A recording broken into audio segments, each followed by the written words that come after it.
Earlier today, I spoke with His Majesty the King to request the dissolution of Parliament. The King has granted this request, and we will have a general election on the 4th of July. This election will take place at a time when the world is more dangerous than it has been since the end of the Cold War. Putin's Russia is waging a brutal war in Ukraine and will not stop there if he succeeds. That war has also made it all too clear the risk to our energy security.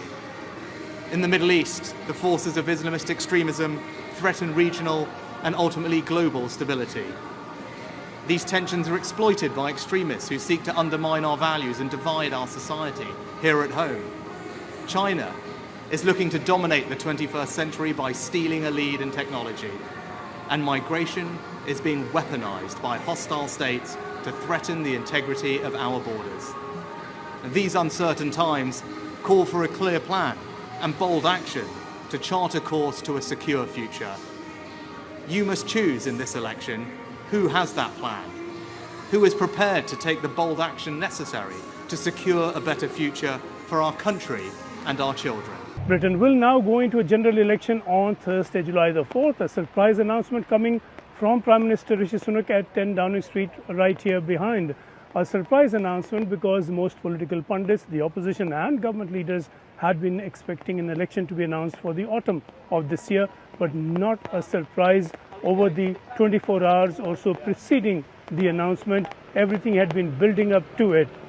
Prime Minister Rishi Sunak clearly was consulting colleagues.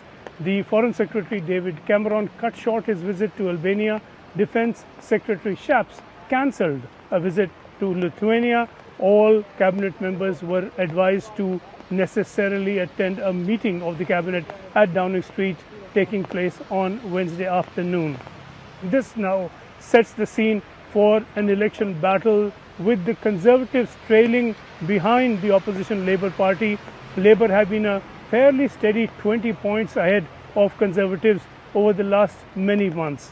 That could change. Also, Labour has been winning one by-election after another, and that has been indicative of a growing and steady success for the Labour Party in those by-elections, certainly in the opinion polls. But the real polls are going to be another story, and it's going to be full swing election campaigning now on. Prime Minister Sunak announced that he had met with His Majesty King Charles and asked him to dissolve Parliament ahead of the elections. The King, of course, following protocol, accepted that, and so Parliament is now due to be dissolved. This is going to be a stage now when there will be no members of Parliament. Everyone within the Parliament who is an MP and others will be candidates contesting for the election. It's going to be hectic campaigning now over the next many weeks. The government has set its terms, the Conservative Party has set its agenda, and Prime Minister Sunak set that out briefly when he spoke outside 10 Downing Street to announce the election. He said Conservatives are the party of security, Conservatives are the party that can guarantee a future.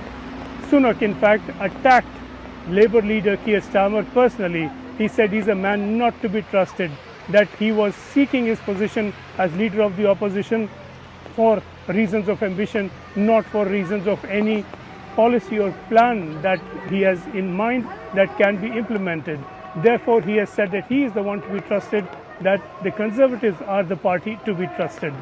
There have been questions, of course, about promises that Rishi Sunak made. He had set out 5 promises. The first was halving inflation, and on that score the government has done well. Rishi Sunak clearly has done well. Inflation has come down, but at a cost, because growth has stalled. The economy has gone into recession, and that is because the interest rates have gone up. Borrowing has become difficult. Growth, therefore, is not easy. Investments are not easy. So the first achievement has come at the cost of the second. He had said that debt will come down. That has come down to an extent, but it's still running very high at close to 100% of GDP. The 2 other promises, that NHS waiting lists would be cut, that clearly has not happened. Sunak acknowledged that in an interview earlier this year. And then further, the last, that a stop to the small boats bringing those immigrants. The record there has been patchy. The number this year is slightly above the number last year, but the number last year was lower than in the preceding year. So a patchy record really for the Conservative government, and the patchwork is not necessarily particularly flattering for Rishi Sunak.